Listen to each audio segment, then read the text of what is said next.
The dead bodies are enough. These people who are playing now, they are tired of war. Our people all need peace. We went with Rachel. Well, welcome back. You know, we saw just a clip there from some of the people in Sudan. You know, they were in one of the longest wars ever. It's called Sudan's 22-year war. And that's when the part of Sudan split and the South just wanted to get away from the government and the ruling of the government. And just a civil war and genocide that pursued, and beginning in 1983, this is amazing. Almost 2 million people were killed in that war. And that they say that is the civilian death toll is the highest since World War II. And our next guest actually lived through this in 1983 and beyond. She now lives in Lincoln, Nebraska, has an incredible story to share with us. I want to say good morning to Aben Kucha. Good morning, Aben. Good morning. Thank you for having me. Oh, it's just an honor to have you here. You know, we talk about the war between the North and the South in Sudan, Africa. How old were you when this all started? I was maybe 18 or 19 because of they don't keep birth records. So some people don't even know when they were born like me. But I guess I was 19 or 18.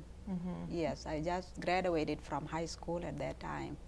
Yes, and trying to go further, more education, but then the war cut it short. What was a typical day like for you as a child? I was living in a normal life in my village. I was really comfortable and happy with my family.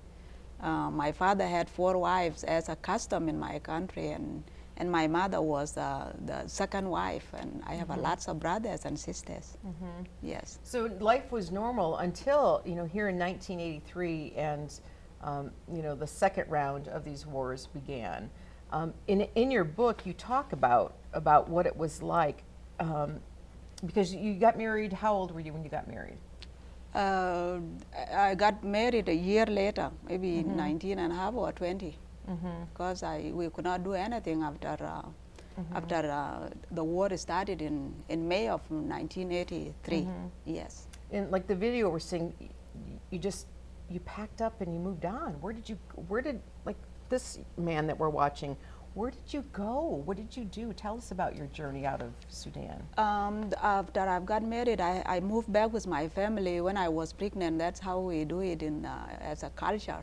So after I had a baby, 1 month old, and the land started to be dry in famine. Everyone was dying. So me and my mother, we decided to go to the cattle camp where we can find some water.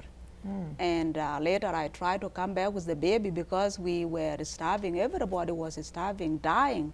Lots of people were dying. And when I look at many mothers and babies still nursing, it's hard to say it, but babies were nursing on their dead mothers.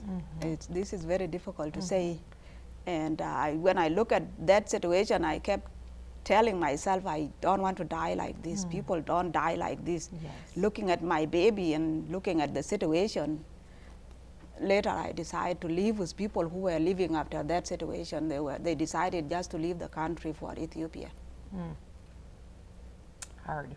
Yeah. You know, and it's hard to even, you know, see the videos that we're watching now of the people back in Sudan. Life wasn't easy, and you journeyed with how many children with you?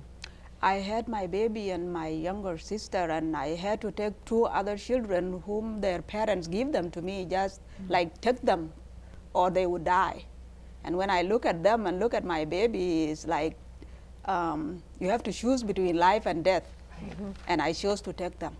So you traveled with 3 children? With 3 children plus my own, 4. Wow. 4 children, yes. And how far was it from where you were to Ethiopia? We start walking from May until July. We reached the border because I was always behind because of these children plus my own. Because when you are holding the hands of 2, 5, 4 years old, it's very difficult, especially at night time when they bump into these grasses and they can't walk anymore. and you are the only one responsible for them. Yes. And you have to wait for them. So I was always behind because of these children. Well, we're going to take a break right now, and we're going to come back with the Ben, and she's going to tell us, how she got out of that war-torn country, and just exactly what it was like living through, hearing the sounds of war. We'll be back in just a moment. Stay with us.